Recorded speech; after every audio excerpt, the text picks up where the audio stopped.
Do livro Caminho, Verdade e Vida, capítulo 171, para testemunhar. Psicografado pelo médium Chico Xavier, através do Espírito Emmanuel. Para testemunhar. E vos acontecerá isto para testemunho. Jesus, Lucas 21:13. Naturalmente que o Mestre não folgará de ver seus discípulos mergulhados no sofrimento. Considerando, porém, as necessidades extensas dos homens da terra, compreende o caráter indispensável das provações e dos obstáculos. A pedagogia moderna está repleta de esforços seletivos, de concursos de capacidade, de testes da inteligência. O Evangelho oferece situações semelhantes. O amigo do Cristo não deve ser uma criatura sombria, à espera de padecimentos. Entretanto, conhecendo a sua posição de trabalho, num plano como a Terra, deve contar com dificuldades de toda sorte. Para os gozos falsificados do mundo, o planeta está cheio de condutores enganados. Como invocar o Salvador para a continuidade de fantasias? Quando chamados para o Cristo, é para que aprendamos a executar o trabalho em favor da esfera maior, sem olvidarmos que o serviço começa em nós mesmos. Existem muitos homens de valor cultural que se constituíram em mentores dos que desejam mentirosos regalos no plano físico. No Evangelho, porém, não acontece assim.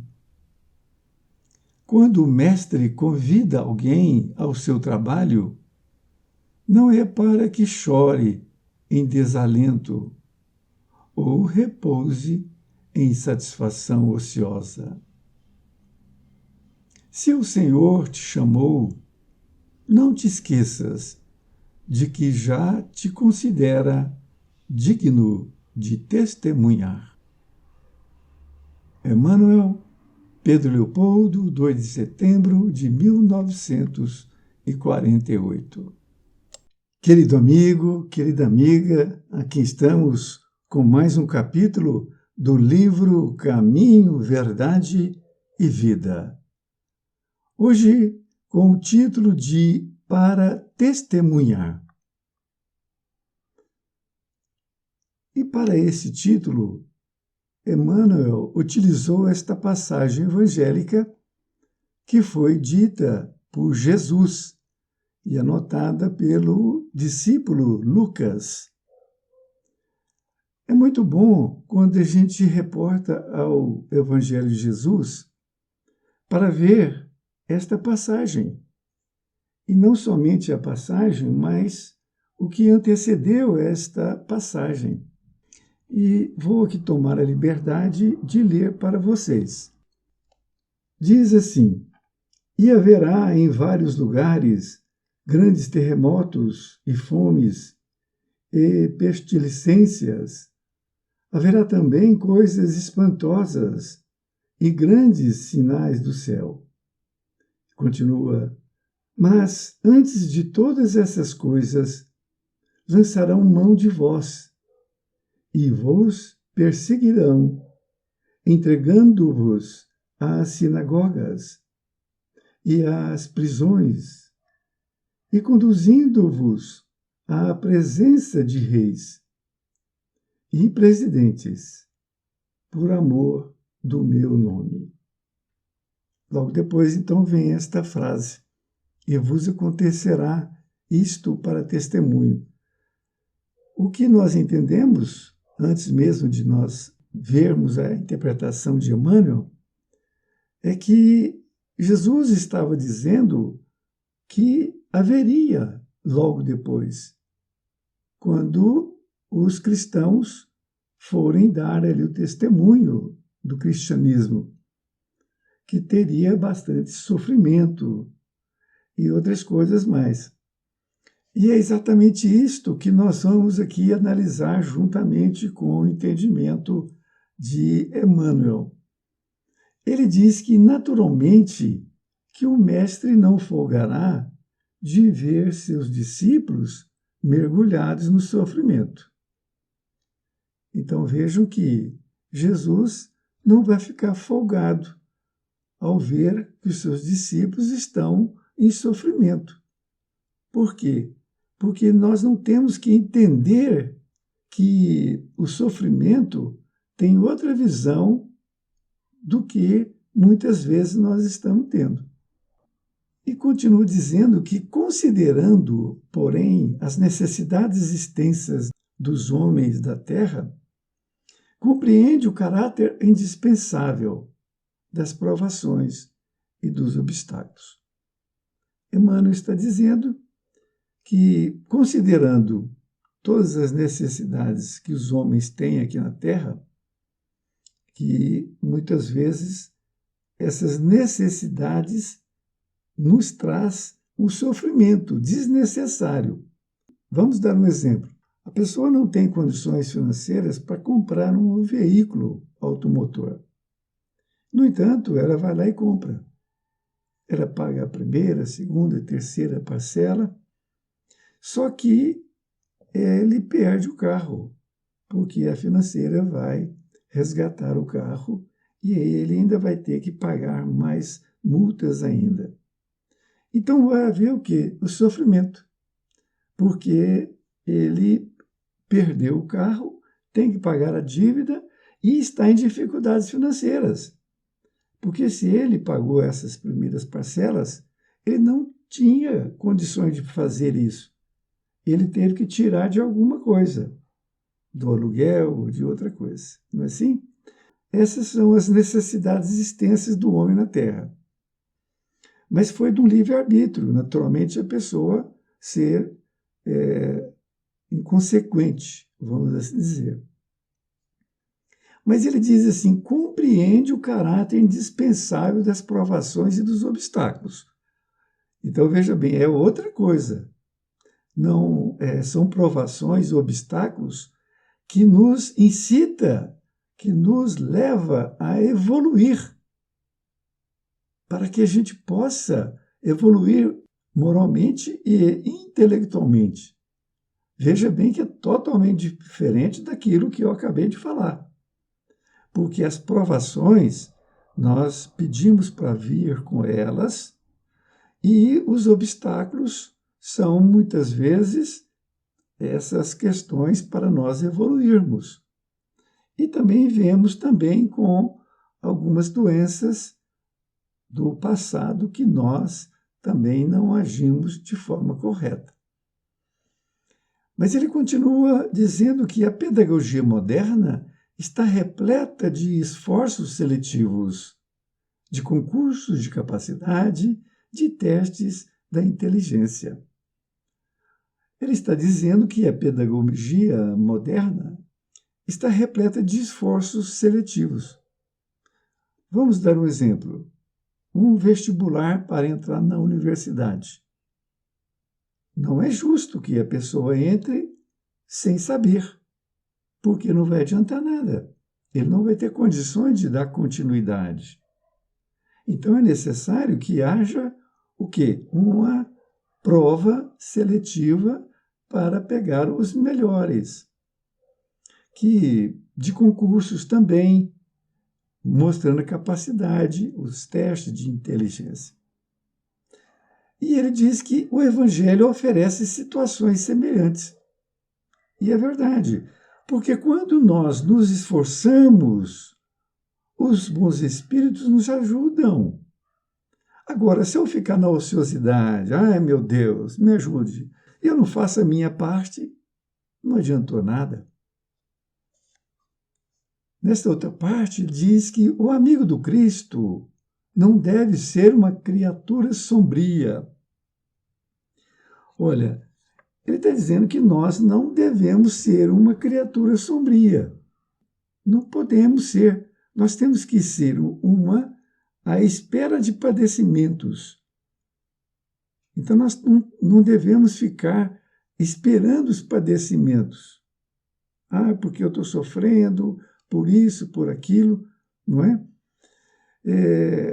Entretanto, conhecendo a sua posição de trabalho, no plano como a Terra, deve contar com dificuldades de toda sorte. Então, todos nós sabemos que tudo na Terra é difícil quando a gente está optando pela porta estreita, que é a correta. Agora, se nós escolhemos a porta larga, vai ser muito fácil. Só que depois nós temos que pagar no final dessa existência. E diz ainda que para os gozos falsificados do mundo, o que é gozos falsificados do mundo? É a bebida, as drogas e todas essas coisas que são ainda de um nível muito primitivo do homem, que nós temos que sair desse primitismo. E ele confirma que o planeta está cheio de condutores enganados. Aí ele diz: como invocar o Salvador para a continuidade de fantasias? Isto é, como que nós vamos invocar o Salvador para que nós possamos continuar as fantasias? Lembramos aqui da passagem que Jesus esteve presente, porque ele era, naquele momento, a pessoa mais importante nesse fato que eu vou dizer, porque ele curou 5 leprosos. O que aconteceu? Somente um voltou depois, porque eles foram para suas famílias. Foi mostrar para o rabino que tinha sido limpo daquela doença. Então, isso deveria ser feito. Jesus, inclusive, falava para ir lá mostrar que ele já não tinha mais a doença, para poder conviver com os outros. Todos foram, mas um voltou. Um voltou. Para quê? Para agradecer a Jesus. Ele estava pronto para sair daquela doença. Ele estava pronto. Os outros 4 não estavam, porque foram ingratos. E o mais importante, eles voltaram a fazer aquilo que eles faziam antigamente. Ou seja, os gozos falsificados do mundo. Desta forma, a lepra voltou para eles. É isso que nos conta o Evangelho. Continua dizendo: quando chamados para o Cristo, é para que aprendamos a executar o trabalho em favor da esfera maior, sem olvidarmos, ou seja, sem esquecermos que o serviço começa em nós mesmos. Porque nós querermos melhorar o outro é muito bom, só que nós temos que primeiro nos melhorarmos. Porque como eu vou ter condições de falar do Evangelho se eu não estou, cada dia, estudando o Evangelho, praticando o Evangelho? Por isso que nós temos que trabalhar em favor da esfera maior, na ideia de Jesus. Nesta outra parte, diz: existem muitos homens de valor cultural que constituíram mentores dos que desejam mentirosos regalos, no plano físico. É interessante isto, né? Existem muitos homens de valor cultural. Tá? Um catedrático, um doutor, enfim, né? Que se constituíram em mentores. Eles estão passando mentiras para outras pessoas, mentirosos regalos. Os regalos são pequenos presentes, as coisas pequenas da primitividade. E continuo dizendo que no Evangelho, porém, não acontece assim. Quando o mestre convida alguém ao seu trabalho, não é para que chore em desalento ou repouse em satisfação ociosa. Esse parágrafo é muito importante. Então vejamos. No Evangelho, porém, não acontece assim. Ou seja, não tem essas coisas banais. Quando o mestre convida alguém ao seu trabalho, que é esse trabalho que nós estamos fazendo conosco mesmo, não é para que chore em desalento. Desalento é tristeza, desânimo.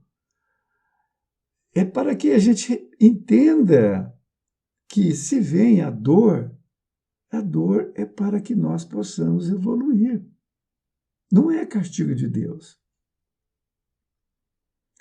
É essa a ideia. E não é para que chore em desalento ou repouse em satisfação ociosa. Então não é nenhuma coisa nem outra. Nós acharmos que nós estamos sendo ali com a dor que Deus nos enviou, que a gente não merece, ou aquela ociosidade de não fazer nada. Não faz nada. Estamos perdendo a nossa encarnação. E diz que se o Senhor te chamou, não te esqueças de que já te considera digno de testemunhar. Nós temos que ter essa certeza.